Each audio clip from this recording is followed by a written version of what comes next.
How you doing, man? Fine. A little wet and cold or what? Yes, wet and cold, yes. What do you think about this whole thing? It's nice. It's nice. It's great. What's in those backpacks that's so important? The long johns, the gloves, the hat, keep you warm on the inside.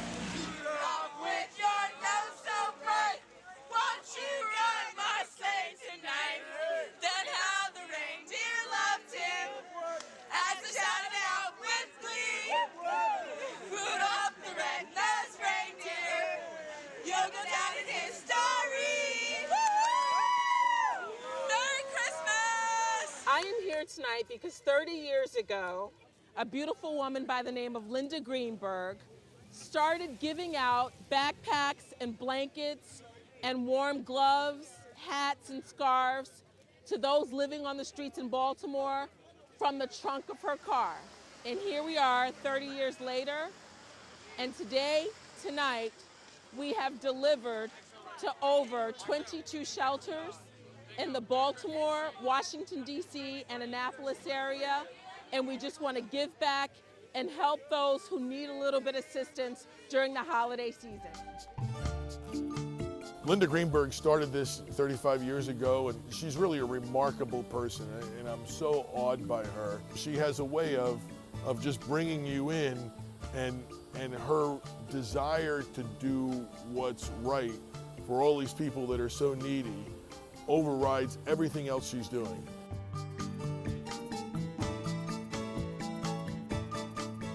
I've been very blessed. I come from a very philanthropic family. It was just a given responsibility to reach out and help other people. And there was never a difference between the people we were helping and ourselves. We were all considered one universal family. And that's the way I grew up, expecting to help other people.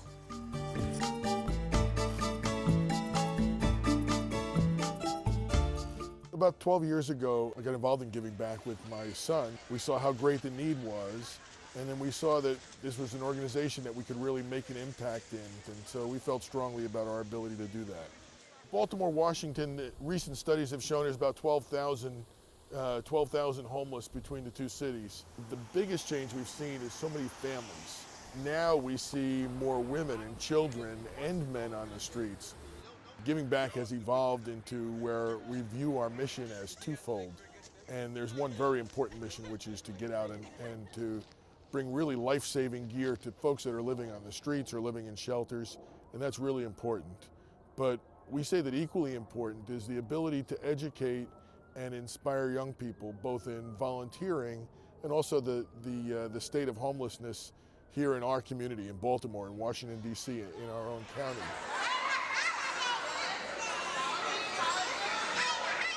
The backpack program started about 8 years ago now, and we were looking for a way to be more efficient, and we came up with this idea of these backpacks. It became very easy for us, or much easier, to have a package inside a backpack that allowed us to just size it, large, extra large, or whatever the size is, and be able to match the size with the recipient in a very easy package. Which socks would you like? Yep, those. There you go. Come in your bag. Perfect. We've got schools, we've got churches and youth groups, and we make it very easy for them. We give them a list of the goods that we would like: the hoodie, the top and bottom thermals, the gloves, a hat, warm socks, and it's evolved where people put Christmas cards in, or other stuff, toiletries in. And so now when we go out on Christmas Eve, we have a truck of extra large backpacks which have all those clothes in it, and it makes it very easy. And not that I want to go through the folks that we see, I don't want to go through them quickly, but what I really want to do is I want to spend more time talking to them and communing with them instead of worried about what size their waist is so I can find pants. The School of Incarnation, which is our largest contributor of backpacks, one of the reasons we've had so much success there is that practically their whole school comes out with us on Christmas Eve. It's a big event. And this is a school that is kindergarten through 8th grade. It's a big event for the whole school. My school has been a part of giving back, and I have been a part of giving back for a very long time. I think giving back is a really great way to help out with the community and the community in Baltimore. I've done this a couple years in a row, and I love doing it. It's a way to use up my time in a good way, where I'm not wasting it really. It's just I'm helping other people that are less fortunate. We get about 2,000 backpacks. My estimate is for the folks on the street, we probably need closer to 3,000 or 4,000 backpacks. So a great way for somebody to participate is in their business, in their church, synagogue, in their school, creating this collection of backpack goods. And we supply the backpacks. All the organization has to do is supply the filler, and we're happy to help them with that. But that's where our need really is. Our goal is just to get as many backpacks as we can, because there are so many folks that need them, and we're always falling short on Christmas Eve. We come into Annapolis at the farmers market in Annapolis on December 20th every year.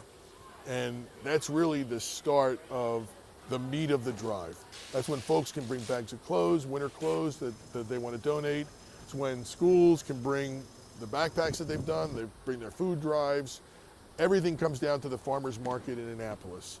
And we'll have U-Haul trucks that are all loaded, and they're all assigned to a particular shelter. For instance, the Dayspring House in Baltimore.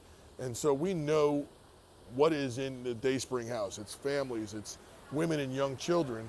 So as we're getting these donations, we're putting the appropriate donations on the appropriate truck.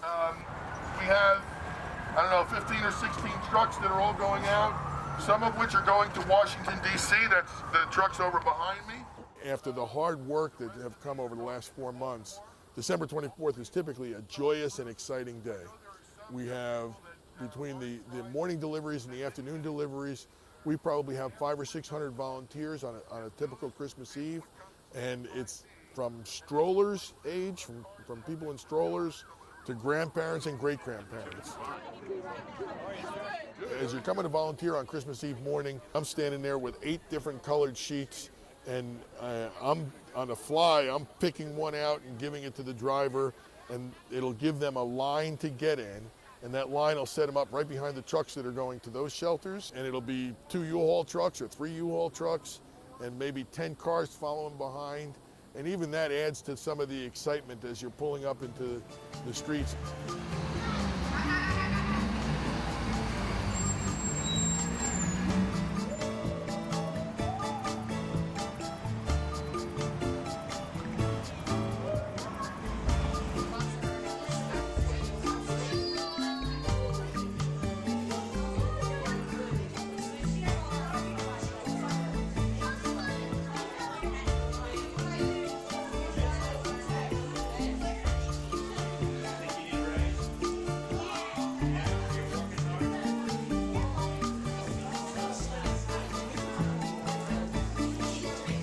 In the morning, we go out to shelters, and we're inside shelters. We meet the residents in a lot of cases.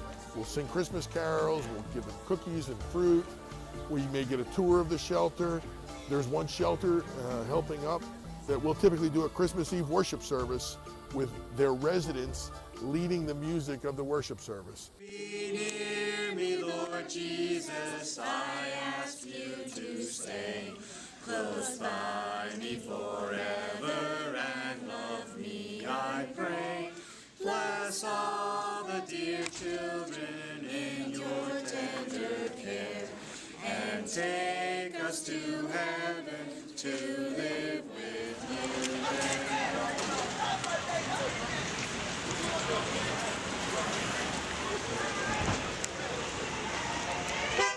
One of the stops that we've gone to for the last number of years is in East Baltimore. It's on Central Avenue, and typically we'll pull up and there'll be a couple hundred folks waiting for us, and they know where we're going to pull. They're lined up typically against the building, and it really becomes a celebration. You go. All right, I gotta go get one. Sir, would you like a lunch? 2X. Okay. 2XL. We don't have 2XL. 2XL. Give me a little Merry Christmas. Merry Christmas. Merry Christmas. We wish you a Merry Christmas. Wish you a Merry Christmas and a Happy New Year. Merry Christmas, darling. Lots of love. This past year, we went right to the tent cities, didn't enter into the tent cities, just stood on the boundaries of it and let the folks, if they wanted to, come to us, gave them sandwiches, gave them a backpack, coats, and it was a real remarkable experience. It was as true to the mission of reaching folks sleeping on the street as we can get. Here's an orange, and then you can get a one. Have a Merry Christmas. Because these folks were going to spend Christmas Eve in a tent underneath an overpass here in Baltimore City.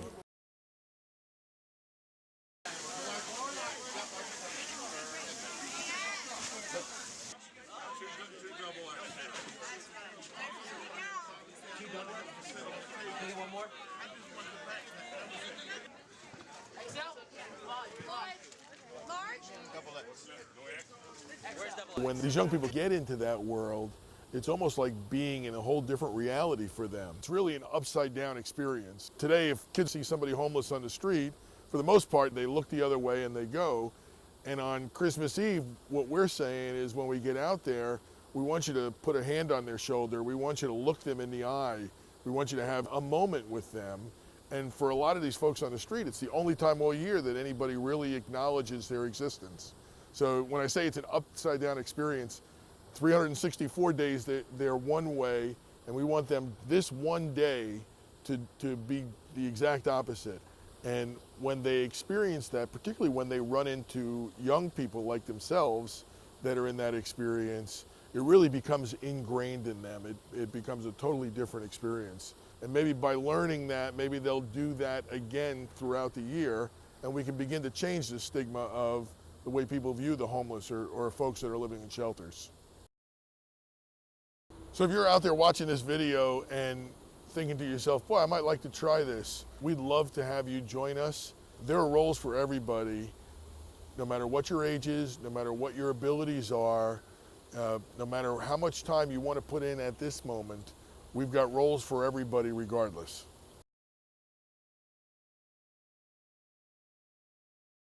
Very important to stand out here in this cold and the rain and Christmas Eve and get backpacks and gifts. We appreciate it. It's very important to me, man. You know what I mean? Every year I come down here, it's a blessing, man. It really is. And I praise my high power. They keep on doing this, and it's for everybody, for the world. I hope the world gets better than it is. Thank the Lord. Giving back is 100% volunteer. There's nobody that gets paid from our organization. We have no offices. We have no expenses other than what we use to reach our mission. So 90 to 95% of our donations go directly into purchasing more coats, purchasing more shoes. The only expenses we really have is our internet website, our telephone line, which is just a voicemail, and a few other mailbox and a few other incidentals. But for the most part, all of our donations go directly into. At the end of the night, there's a line of people that are waiting for a backpack, a sleeping bag, a meal, a hat. We've had people in socks that were hoping to get a pair of shoes. And the volunteers turn around and they look and see the empty truck. And they see the door kind of shutting and knowing that's final, that's it for the night. There is no other goods. And yet there are people that are here that are needy, that really do need something. And the kids and the adults, they know that they're going home to a warm house, and they know that, in some cases they've got Christmas presents waiting for them under the tree. It will inspire them for the next year. I've got to work a little bit harder. I've got to get one more backpack. I've got to get one more coat. I've got to talk one more person about what we've done here, and I've got to get just a little more. And in that way, we've been able to continue to grow, where we were, 12 years ago, we had 6 truckloads of stuff, 5 truckloads of stuff, and this past year we had over 20 truckloads of stuff. So we do continue to grow